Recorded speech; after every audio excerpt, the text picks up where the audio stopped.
Welcome students अब आते हैं इंट्रोडक्शन परिचय वीडियो प्रश्नावली 2 का। देखिए हम पिछले प्रश्नावली में ये देख चुके हैं कि ग्राफ यानी कि आलेख को देखकर हम बता सकते हैं कि वो जो दिया गया हल है वो अद्वितीय हल है, कोई हल नहीं कि अनेक हल। ठीक है, कैसे? देखिए एक बार फिर से रिपीट कर देता हूं। अगर दो समीकरण का जो रेखाखंड बनेगा ग्राफ में, अगर वो प्रतिच्छेद होगा, आपस में अगर कोई बिंदु पर प्रतिच्छेद होगा तो वो अद्वितीय हल होता है और वो प्रतिच्छेद बिंदु का x निर्देशांक x का मान और y निर्देशांक y का मान होता है। ये तो हो गया अद्वितीय हल के लिए। दूसरा क्या होता है? कोई हल नहीं, यानी कोई सा भी हल नहीं मिलेगा तो दोनों समीकरण का जो लाइन होता है वो आपस में पैरेलल होगा यानी कि समांतर। कोई सा भी ऐसा बिंदु नहीं मिलेगा जहां वो इंटरसेक्ट करे, प्रतिच्छेद करे, तो उसे हम कोई हल नहीं बोलेंगे। तीसरा क्या होता था? अनेक हल।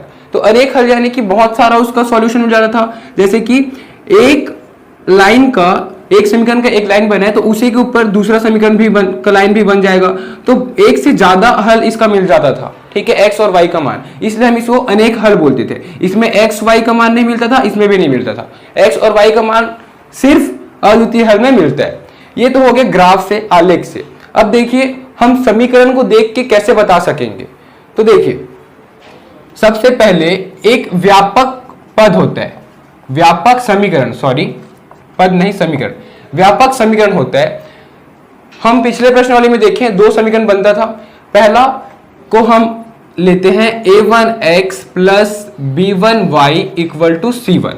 क्लियर है? देखिए x का कोफिशिएंट गुणांक, y का गुणांक और ये कांस्टेंट नंबर। दूसरा आता था उसे a2x प्लस b2y बराबर c2। क्लियर है ना?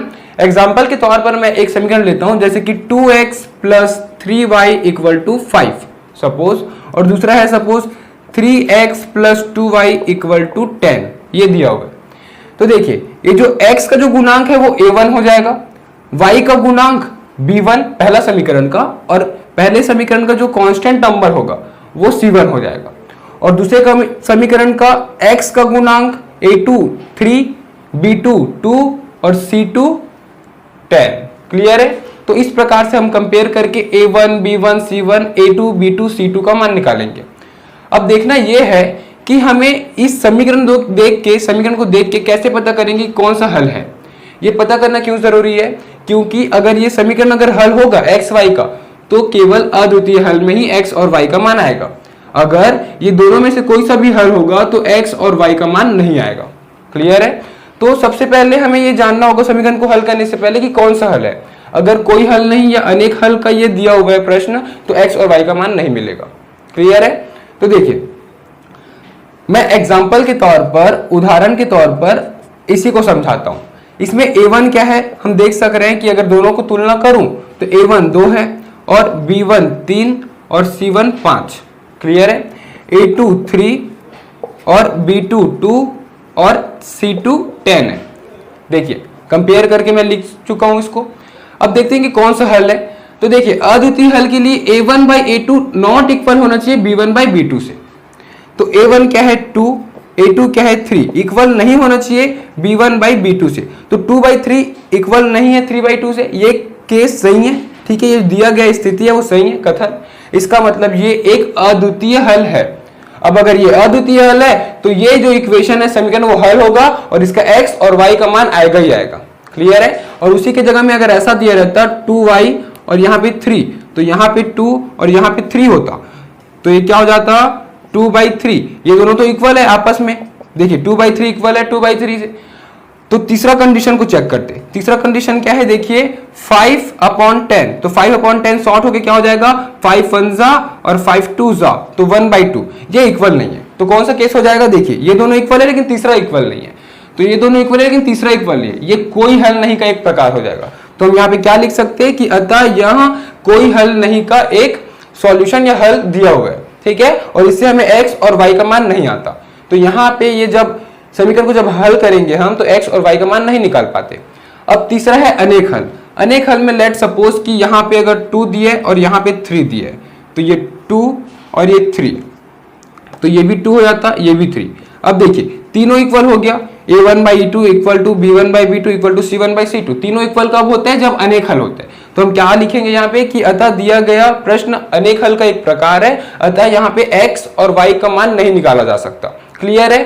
तो हम ऐसे a1, b1, c1 का मान निकाल के समीकरण को देख के ये तीनों में से कौन सा हल है वो बता सकेंगे। क्लियर है? तो जब प्रश्नावली में जब हम समीकरण को हल करने जाएंगे तो सबसे पहले चेक करेंगे कि कौन सा हल है। अगर वो अद्वितीय हल होगा तभी उसका x और y का मान आएगा, अन्यथा दोनों हल में से x और y का मान नहीं आएगा।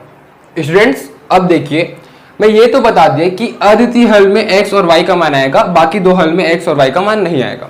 तो जब अद्वितीय हल का कोई प्रश्न दिया होगा तो x और y का मान आएगा, यानी कि समीकरण को हल करना जरूरी होगा। तो समीकरण को हल करने का 3 तरीका है मुख्य रूप से, वैसे तो 4-5 तरीके हैं, लेकिन आपके सिलेबस में मुख्य रूप से 3 विधि को बताया गया है। देखिए, पहला क्या होगा, आलेखी विधि यानी कि ग्राफिकल मेथड। तो हम इसको बोलते हैं ग्राफिकल मेथड यानी कि आलेखी विधि। दूसरा क्या होगा, प्रतिस्थापन विधि। प्रतिस्थापन यानी कि सब्स्टिट्यूशन, तो सब्स्टिट्यूशन मेथड, ये हो जाएगा दूसरा। तीसरा क्या होगा, विलोपन विधि यानी कि एलिमिनेशन मेथड। तो ये 3 प्रकार का मेथड विधि होगा जब हम कोई समीकरण को हल करने के लिए। देखिए, एक एक करके तीनों को समझेंगे। सबसे पहले समझते हैं आलेखी विधि यानी कि ग्राफिकल मेथड। ठीक है, तो ये उदाहरण के तौर पर ये समीकरण लिया हूं। सबसे पहले तो इसको चेक करना होगा कि कौन सा हल है। अद्वितीय हल का ही मैं लिया हूं, क्योंकि देखिए ये क्या है, x का a1 और a2 1, b1 1, लेकिन b2 क्या है -1, ये इक्वल नहीं है आपस में। ठीक है, ये माइनस आ गया यहाँ पे तो इक्वल नहीं है, तो ये a1 upon a2 is not equal to b1 upon b2। ये कौन सा मेथड होगा, अद्वितीय हल होगा। तो अद्वितीय हल का x और y का मान आता है। तो ये प्रश्न मैं लिया हूं अद्वितीय हल का। अब मुझे आलेखी विधि समझना है। ठीक है, तो देखिए क्या होगा, आलेखी विधि में हम सबसे पहले क्या करेंगे, जो दिया गया समीकरण है ना उसको एक लाइन में लिखेंगे कि दिया है करके, इसी समीकरण को 1 दे देंगे और इसको 2 देंगे, नाम दे देंगे। ठीक है, दिया है करके। अब क्या करेंगे कि समीकरण 1 से हम क्या करेंगे, x को लिखेंगे y के फॉर्म में। कैसे लिखेंगे, देखिए x बराबर ये 6 है, ये प्लस y उधर जाएगा क्या हो जाएगा -y, तो 6 - y। मैं ऐसा लिख सकता हूं समीकरण 1 को, x को एक तरफ बाकी सबको एक तरफ कर दिया। अब मैं क्या करूंगा, एक बॉक्स बनाऊंगा x और y के लिए। मिनिमम 3 डब्बा तो बना ही लेना। तो 1 2 3 ये x के लिए और ये y के लिए और 3 मान के लिए, 3 बिंदु आएगा आलेख में, ग्राफ में। देखिए अब क्या करेंगे, हम यहाँ पे y का मान रखेंगे, x का मान आते जाएगा, या फिर x का मान रखेंगे, y का मान आते जाएगा। तो उससे क्या होगा, जो समीकरण का है ना वो बिंदु मिलेगा, 3 बिंदु मिलेगा ग्राफ में। देखिए समझते हैं। सपोज y का मान मैं 2 रखता हूं, तो y का मान अगर मैं 2 रखूंगा तो x का मान क्या आएगा। देखिए अगर y का मान मैं 2 रखा तो 6 में 2 घटा दूंगा, कितना बचेगा, 4 बचेगा, तो y का मान 4 हो जाएगा। क्लियर है। अगर y का मान मैं 3 रखता हूं तो क्या हो जाएगा, 6 में 3 घटाऊंगा 3, तो x का मान 3 आ जाएगा। अगर y का मान मैं 4 रखूंगा तो x का मान क्या हो जाएगा, 6 में 4 घटाऊंगा 2 बचेगा, तो 2 हो जाएगा। क्लियर है। तो देखिए जब ग्राफ बनेगा, आलेख बनेगा ना, तो ये x एक्सिस और ये y एक्सिस, इसमें 1 2 3 4, 1 2 3 4।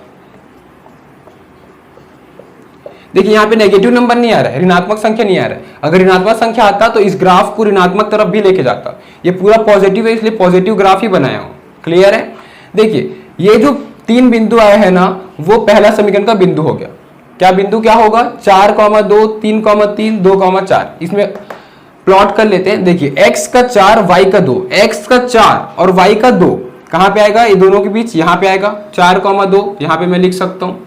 दूसरा क्या है, x का 3 y का भी 3, तो दोनों का 3 3 ये यहाँ पे आएगा, तो 3, 3। फिर क्या है 2, 4, x का 2 और y का 4, ये लगभग यहाँ पे आएगा 2, 4। क्लियर है। तो इस प्रकार से ये ग्राफ बनेगा। तो यहाँ पे ये एक लाइन आ जाएगा, स्ट्रेट लाइन आएगा। ठीक है, बिंदु को मिलाते हुए। ये समीकरण 1 है, यानी कि इक्वेशन 1 का लाइन हो गया, रेखा हो गया। क्लियर है। अब इसी प्रकार समीकरण 2 के लिए देखेंगे। तो देखिए समीकरण 2 के लिए क्या होगा, समीकरण 2 से लिखते हैं। समीकरण 2 से क्या लिख सकूंगा इसको, x इक्वल टू ये -y इधर जाके क्या हो जाएगा, +y, तो 2 + y हो जाएगा। क्लियर है। तो यहां फिर से बॉक्स बनेगा x और y का, x y। मिनिमम 3 डिब्बा, 3 बिंदु लाना है हमें। अब क्या करेंगे, यहाँ पे x या y का मान रखेंगे। सपोज y का मान मैं पहले 2 रखता हूं, तो y का मान 2 पर x का मान क्या आ रहा है देखते हैं। देखिए ध्यान रखिएगा, जो बिंदु y का मान पहला समीकरण में लिया हो ना, वही मान मुझे दूसरा समीकरण में भी लेना है। क्लियर है? तो 2 3 4, तो इसमें भी 2 3 4 लूंगा। ठीक है, क्लियर है? तो देखिए 2 3 4, तो y के मान 2 पर क्या आएगा, y के मान 2 पर 2 + 2 क्या हो जाएगा 4, तो x 4 हो गया। y के मान 3 पर 3 + 2 5, तो ये 5 हो जाएगा। y के मान 4 के लिए क्या हो जाएगा 4 + 2 6, तो y का मान क्या हो गया, x का मान क्या हो गया 6। अब इसमें हम बना लेते हैं। देखिए 6 तक के गए हैं और मेरा 4 तक के है ये x का, तो इसको थोड़ा बढ़ा लेता हूँ, 4 5 6, इसको भी बढ़ा लेता हूँ 5 और 6। क्लियर है?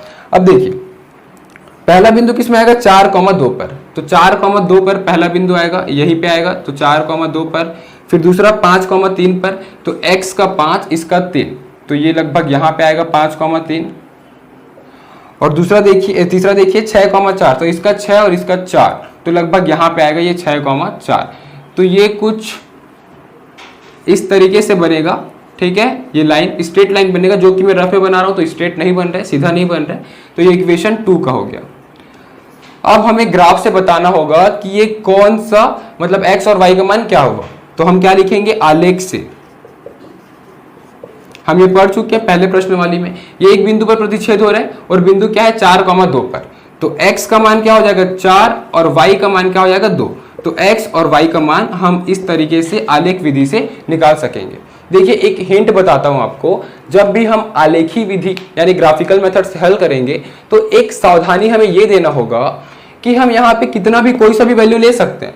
ऐसा भी हो सकता है कि जैसे कि देखिए यहाँ पे y का मान 2 3 और 4 तो लिया हूँ, y का मान 2 आया है तो मैं लिया हूँ तो चल गया। अगर ऐसा हो सकता था कि y का मान मैं 3 4 5 ले लेता, लेकिन इसका आंसर y कभी 3 4 या 5 आएगा ही नहीं, और मैं 3 4 5 ले लिया तो आंसर तो एग्जैक्ट आएगा ही नहीं। समझ में आ रहा है ना? अगर आप लोग लेके देखेंगे यहाँ पे 2 के अलावा 3 4 5 लेके देखेंगे तो ऐसा कोई सा भी बिंदु नहीं आएगा जो यहाँ पे प्रतिच्छेद होगा। ठीक है, यानी कि ये बिंदु को नहीं लिया, आप यहां से बिंदु लेना स्टार्ट कर दिए। क्लियर है ना? तो इस कंडीशन में ना x और y का मान क्लियर नहीं हो पाता, तो हम क्या करेंगे, जो प्रतिस्थापन विधि या विलोपन विधि जो भी मैं समझाऊंगा उससे हम एक रफली माइंड में ना x और y का मान निकालेंगे। पहले हमें निकालना पड़ेगा x और y का मान, जो आएगा ना वो बिंदु को हम यहाँ पे कंपलसरी लेंगे। ये एक प्रकार से हम बोल सकते हैं कि पहले से डिसाइड कर लेंगे x और y का मान है क्या, उसके हिसाब से बिंदु लेंगे, क्योंकि हमें पता नहीं रहता कि ये कौन सा बिंदु आएगा y। हो सकता है ये बिंदु है और हम जब लेना स्टार्ट किए तो यहां से लेना स्टार्ट कर दिए, तो फिर तो ऐसा कोई भी बिंदु नहीं आएगा जो प्रतिच्छेद होगा। इसलिए हमें x और y का मान पहले से जानना होता है। तो जब हम प्रतिस्थापन और विलोपन विधि से जब हल करना सीखेंगे तो रफली माइंड में पहले x और y का मान कैलकुलेट कर लेंगे और उसके हिसाब से y और x का मान दोनों टेबल में, ठीक है, समीकरण 1 में समीकरण 2 में हमें लेना ही है। जैसे कि x का मान 4 y का मान 2 आया, तो x का मान 4 और 2 इसमें है ही है, और समीकरण 2 में भी 4 और 2 है ही है, इसलिए ये दोनों है, इसलिए यहाँ पे कॉमन पॉइंट आया और x और y का मान मैं क्लियर कर पाया। ठीक है, समझ में आया? तो ये रहा आलेखी विधि। स्टूडेंट्स, पिछले वीडियो में हम आलेखी विधि समझ गए हैं, अब हम देखते हैं प्रतिस्थापन विधि यानी कि सब्स्टिट्यूशन मेथड। सब्स्टिट्यूशन मेथड मतलब क्या होता है कि एक का मान दूसरे के रूप में निकालकर उसमें रख देना। देखिए जैसे कि वही उदाहरण मैं लेता हूं फिर से।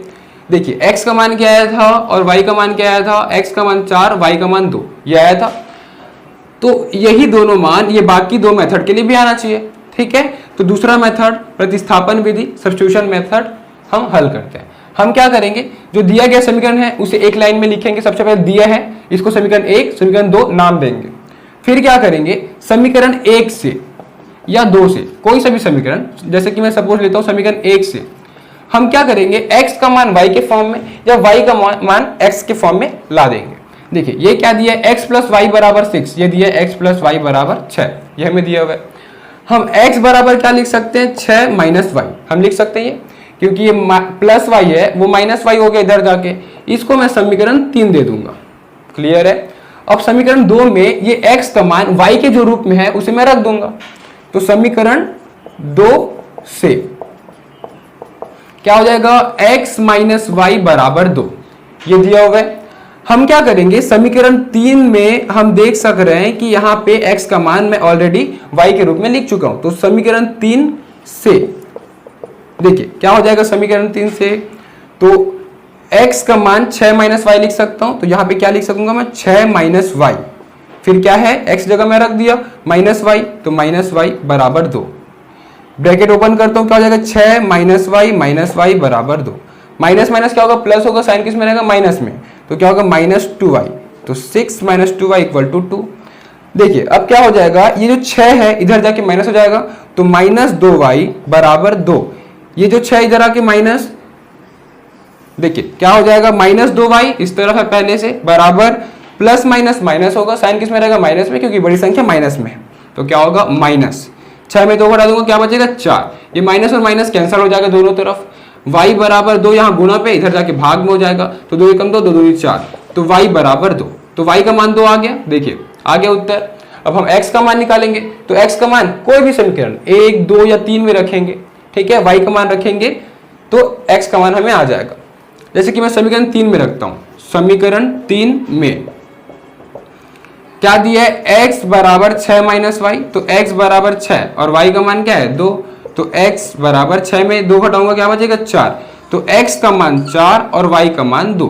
तो ये हो गया उत्तर। देखिए पिछले मेथड में भी हम 4 और 2 लाए थे, इस मेथड में भी आया, इसका मतलब ये आंसर सही है बिल्कुल। और ये रहा प्रतिस्थापन विधि। स्टूडेंट्स अब देखते हैं तीसरा मेथड, तीसरा विधि जो कि है विलोपन विधि। पिछले 2 वीडियो में हम आलेखी विधि और प्रतिस्थापन विधि देख चुके हैं। अब विलोपन विधि देखते हैं। एलिमिनेशन मेथड सबसे पहले समझते हैं इसका मेन एम क्या होता है, इसे कैसे हल करते हैं। देखिए इसका मेन एम हमें यह करना रहता है कि जैसे कि 2 समीकरण दिए, इसी को मैं उदाहरण लेता हूं, तो इसका जो एक चर है, ठीक है, या तो x या y, उसका गुणांक को इक्वल कर लेना, ठीक है। पहला एम क्या रहा कि जो एक चर है या तो x का गुणांक या तो y का गुणांक बराबर कर लेंगे। हो सकता है ये कुछ क्वेश्चन ऐसा दिया हो 2x प्लस वाई बराबर 5, अगर ऐसा दिया है और यहाँ पे दिया है x धन 4y बराबर 10, ऐसा हो, ठीक है समीकरण। तो हम क्या करेंगे कि या तो x का गुणांक दोनों का बराबर करेंगे या तो y का गुणांक दोनों को बराबर करेंगे। यहाँ पे देखिए कैसे बराबर कर सकते हैं, अगर x में 2 गुना हो जाए तो बराबर हो जाएगा 2x। तो हम क्या करेंगे, समीकरण 2 में ना गुना कर देंगे 2 से, यानी कि पूरे के साथ 2 गुना हो जाएगा। तो समीकरण 2 क्या हो जाएगा, 2x और 4 दूनी 8y बराबर 20। तो अब ये दोनों समीकरण को हल करेंगे, इससे क्या होगा, देखिए ये 2x बराबर हो गया, तो या तो x को बराबर करते या तो y को बराबर करते, कोई भी एक वेरिएबल चर का जो गुणांक है उसको बराबर करते। ये हो पहला एम। अब देखिए जो उदाहरण में लिया हूं उसमें पहले से दिया हुआ है बराबर गुणांक।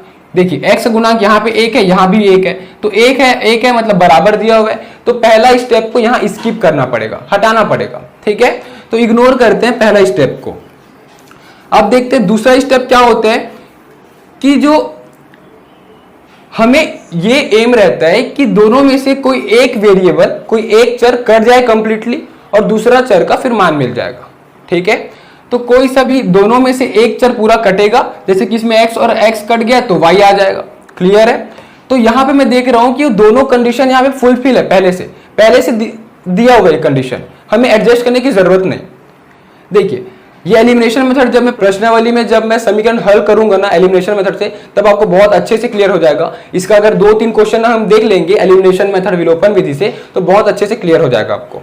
देखिए पहला क्या रहता है कि ये वेरिएबल को गुणांक को बराबर करना, तो देखिए दोनों का 1-1, इसका भी 1-1 बराबर है।